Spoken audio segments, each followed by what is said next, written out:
여러분 행복하세요. 주님의 이름으로 축복합니다.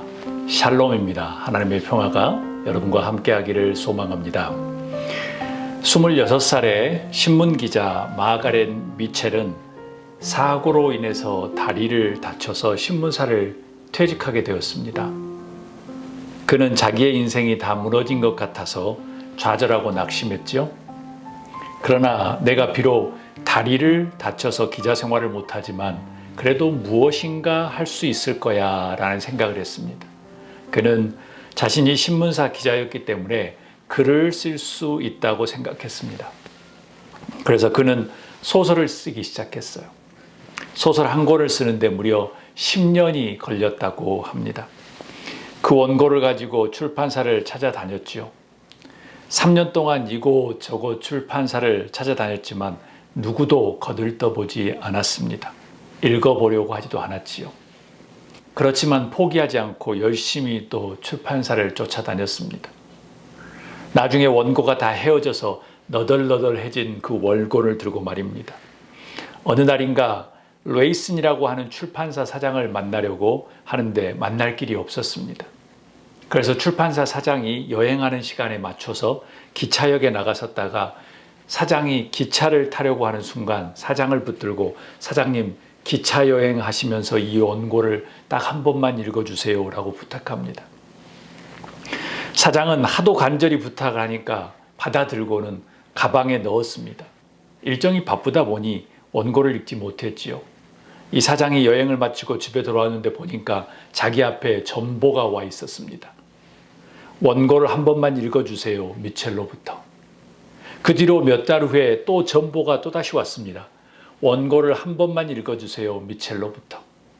세 번째 전보가 왔을 때 기차 정거장에서 사장님 딱 한 번만 읽어주세요 하면서 간절하게 부탁하는 얼굴이 생각이 나서 그 너덜너덜한 원고를 꺼내서 읽기 시작했습니다. 그런데 그 소설을 읽으면서 사장이 소설에 푹 빠지게 됩니다. 10여 년간 걸쳐서 썼던 그 소설을 순식간에 다 읽었습니다. 마침내 출판을 했는데 하루에 5만 부가 팔렸습니다. 13년 후 간신히 1936년에 출판인 한 소설이 바로 바람과 함께 사라지다 Gone with the Wind 라는 그 유명한 소설입니다. 이루어냄은 어느 날 갑자기 찾아왔다고 말하는 것은 참 겸손하게 말하는 인사치레인 것 같습니다. 마지막이라고 느끼는 순간까지 그 노력과 열심, 결코 포기하지 않고 뛰었던 것이 이루어냄, 성취, 성공을 부른 것이지 않나라는 생각을 해봅니다. 세상에서 이루어지는 전형적인 스토리처럼 들릴지 모르지만 교훈처럼 보이지만 오늘 본문에서도 아주 동일한 말씀이 등장합니다. 우리 모두 다 함께 9절 말씀을 읽도록 하겠습니다. 선한 일을 하다가 낙심하지 맙시다. 지쳐서 넘어지지 않으면 때가 이를 때에 거두게 될 것입니다. 우리 다시 한번 읽을까요? 선한 일을 하다가 낙심하지 맙시다. 지쳐서 넘어지지 않으면 때가 이를 때에 거두게 될 것입니다. 아멘. 9절 말씀에서 여러분은 어떤 감정, 어떤 느낌을 받으시나요? 어떤 감동이 있으세요? 말씀을 통해서 질문도 만들어지기도 하고 또한 깨달음도 얻게 됩니다. 첫 번째 저에게 주는 어떤 감동은 이것이에요. 현실은 만만치 않다는 것입니다. 왜냐하면 바울 사도가 낙심하지 맙시다. 지쳐서 넘어지지 않으려면 이라고 말했기 때문이에요. 현실은 만만치 않다는 것으로 이해가 돼요. 왜 현실은 그럴까요? 현실은 눈에 보이는 것들도 있지만 조금 깊이 생각해 보면 어둠의 세력들이 사람들을 가만히 놔두지 않기 때문이에요. 서로 경쟁하고 시기하고 차별하고 결국 싸우게 만들죠. 서로를 죽이는 꼴이 되고 말아요. 비록 정상에 1등을 차지하더라도 그 다음에 2등, 3등이 그 사람을 또 무너뜨리고 1등으로 돌아서지요. 그래서 계속 다람쥐 쳇바퀴 돌듯이 계속 싸움과 분쟁이 연달아 생기는 것이죠. 우리의 인생은 빈번히 낙심할 수밖에 없는 상황에 내몰리게 되어 있어요. 그래서 지쳐서 넘어지기 쉬운 인생이라고 바울 사도가 이야기합니다. 대부분 이런 과정을 겪으며 살아가지요. 두 번째 저에게 오는 감동은 이거예요. 추수할 때가 있다라는 거예요. 바울 사도는 때가 이를 때에 거두게 될 것이다 라고 말합니다. 때가 이를 때에 거두게 될 것이다. 때가 이를 때라는 의미는 이것이죠. 아무 때나 거둘 수 없다는 의미예요. 거둘 때가 있다는 거죠. 추수할 때가 정해져 있다는 것이에요. 추수할 때가 있다는 것은 곧 추수를 위해서 무엇인가 공을 들이거나 무엇인가 열심과 헌신과 눈물과 피와 땀을 흘리는 준비 단계가 있다는 것을 내포하지요. 동시에 때가 이를 때에 거둘 것이다라고 하는 것은 희망의 메시지로 다가옵니다. 여러분은 어떠신가요? 때가 이를 것이기 때문이죠. 그 때가 되면 추수할 것이라는 거예요.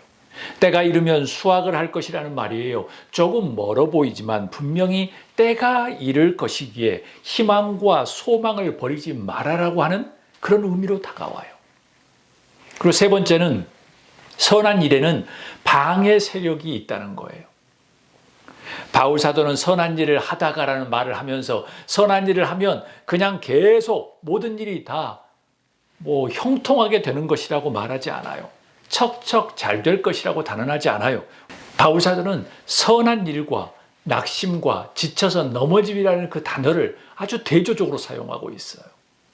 즉 선과 낙심, 실망, 포기는 불가분의 관계라는 것이죠.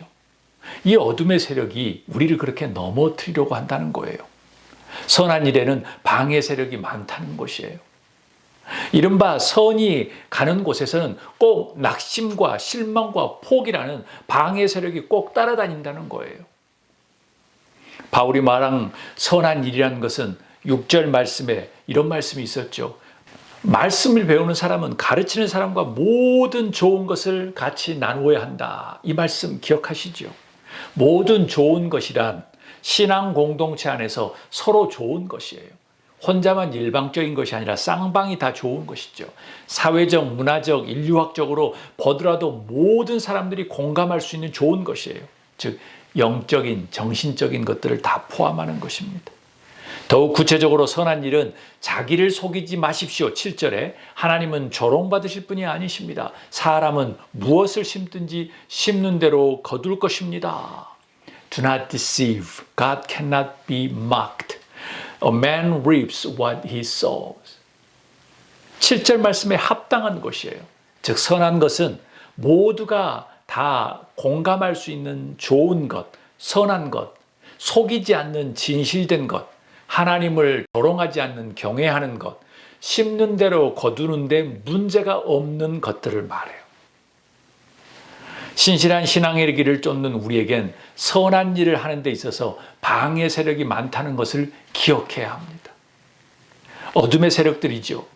어둠의 세력들이 사람과 환경을 이용해서 장애물을 설치하고요. 우리를 낙심하게 하고 우리를 지쳐서 넘어지게 합니다.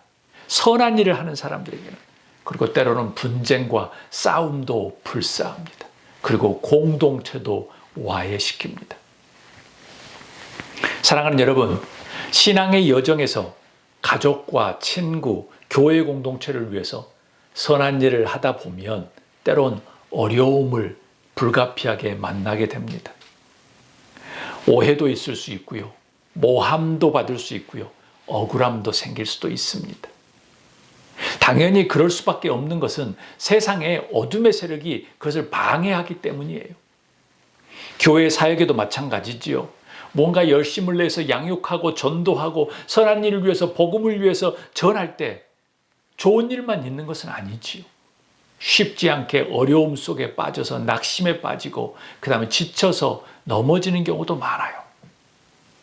그래서 이것을 그만두어야 하나, 언제 조금 여유로운 삶이 펼쳐질까 라는 생각들을 하면서 눈물을 흘리죠. 마치 달콤한 유혹처럼 들릴 때도 있어요. 그런데 바울 사도는 이야기합니다. 지쳐서 넘어지지 않으면 If you do not give up, 결코 포기하지 않으면 때가 이르면 그때에 거둘 것이다 라고 주님께서 말씀하십니다. 아멘, 아멘. 여러분, 선한 일을 하는데 멈추거나 포기하지 않으셨으면 좋겠습니다. 비록 방해 세력들이 있다 할지라도 실망하고 포기하지 않으셨으면 좋겠어요. 다시 일어나십시오. 추수할 때가 이르면 거둘 것이라고 주님께서 말씀하십니다. 하나님은 조금만 더 참아다오, 조금만 버텨다오, 인내해라 라고 위로하고 계십니다. 영국의 그 윈스턴 처칠이라고 하는 유명한 정치가가 있죠. 국립묘지에 당연히 묻혀야 되죠. 수상이었는데요. 그렇지만 자기는 국구사양하고 예전에 어렸을 때부터 다녔던 작은 교회 묘지에 묻혔습니다. 처칠경은 학교 시절에는 영문학, 국어죠. 영문학의 낙제를 받아서 3년이나 진급을 못했던 사람이었습니다. 하지만 그는 세계 제2차 세계대전 회고록을 쓰고 나서 노벨 문학상까지 수상했습니다. 그가 은퇴한 후에 한 번은 그의 모교에서 연설을 하게 되었습니다. 처칠경이 지팡이를 짚고서 단상 위에 올랐습니다. 교장 선생님은 학생들에게 여러분의 대선배 처칠경이 말씀하실 때 한마디도 빼놓지 말고 모조리 받아쓰라 라고 말했습니다. 처칠경은 지팡이를 짚고 강단에 올라서서 두꺼운 안경 너머로 학생들을 한참 응시하더니 이렇게 이야기합니다. Do not give up. 청중들을 둘러봅니다. Don't give up. 조금 후에 다시 Do not give up 이라고 말하고 내려갔습니다. 사랑하는 여러분, 선한 일을 하는 데 있어 실망과 낙심과 포기하지 않기를 주의 이름으로 축복합니다. 하나님께서 이루실 겁니다. 만약 포기하지만 않는다면. 때가 이르면 하나님께서 이루실 것입니다. 왜요? 하나님께서 시작하셨기 때문에. 다만 포기가 없어야 합니다. 우리 다 함께 10절 말씀을 읽도록 하겠습니다. 그러므로 기회가 있는 동안에 모든 사람들에게 선한 일을 합시다. 특히 믿음의 식구들에게는 더욱 그렇게 합시다. 아멘. So then, whenever we have an opportunity, let us work for the good of all, especially for those, the family of faith. 신앙의 믿음의 식구들에게는 더욱더 그렇게 합시다라고 말합니다. 바울 사도가 왜 기회가 있는 동안에라고 말을 했을까요? 기회란 참으로 흥미로운 존재입니다. 사람들은 기회가 흔하게 공기처럼 우리에게 매 순간 주어진다고 믿습니다. 인생을 바꿀 만한 기회는 드물겠지만 작은 기회들은 아주 흔하게 많을 것이라고 생각합니다. 예컨대 내일은 당연히 오는 것이지요. 그래서 내일의 계획을 세웁니다. 내년에도 어떤 계획을 세웁니다. 당연히 올 것이라고 쉽게 생각합니다. 그런데 바울은 기회가 있는 동안이라고 말합니다. 왜 그럴까요? 이것이에요. 기회는 없을 수도 있다는 것입니다. 기회가 자주 오지 않을 수도 있다는 것입니다. 아니면 사람들은 기회가 와도 인지하지 못하기 때문은 아닐까라고 생각하는 거예요. 바울 사도의 기회가 있는 동안에라는 그 표현을 통해서 구체적으로 어떤 의미일까요? 첫 번째, 지금 주어진 기회가 지금 주어져 있다는 것입니다. 지금 이 시간, 오늘이 기회라는 거예요. 두 번째, 기회는 흔하지 않다는 것을 알아야 합니다. 그래서 기회가 있는 동안에 기회가 주어지면 잘 내야 합니다. 무엇을 해야 되죠? 지금이 기회이기 때문에 무엇을 해야 되죠? 모든 사람에게 선한 일을 하라고 말합니다. 특히 믿음의 식구들에게 더욱 그렇게 합시다라고 주장합니다. 믿음의 식구들이란 누구일까요? 우리의 가족이죠. 우리의 친구들, 자녀들, 교회 공동체들입니다. 그러나 정확하게 6절에 나오는 말씀을 보면 배우는 사람들에게일 수 있습니다. 누구에게 말하고 있습니까? 가르치는 사람들이죠.